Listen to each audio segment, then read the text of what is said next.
اینجا غار قوریقله است.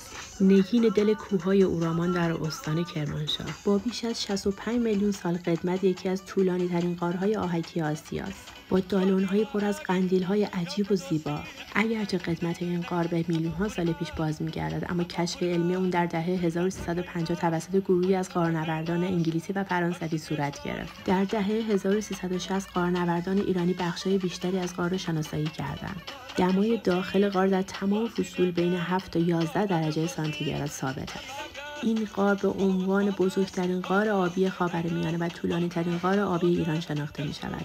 طول این غار به 12 کیلومتر و عمق اون به 3140 متر میرسه، هرچند تنها 500 متر از اون برای بازدید عموم آماده سازی شده.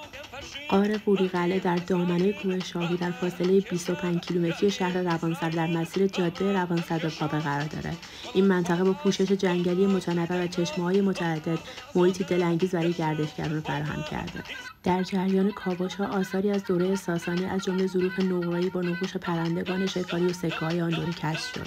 مسیرش آسون و مناسب سفرهای خانوادگیه. حتما دوربین بیار چون زیبایی این غار واقعاً دیدنیه.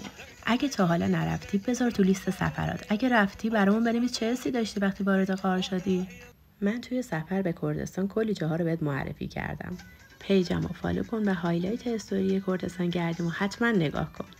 تو کامنت ها برام بنویس به شهرهای کرد کشورمون سفر کردی، کجاهاش رفتی، چطور بوده، راضی بودی؟ من که خیلی راضی بودم. حتما برید.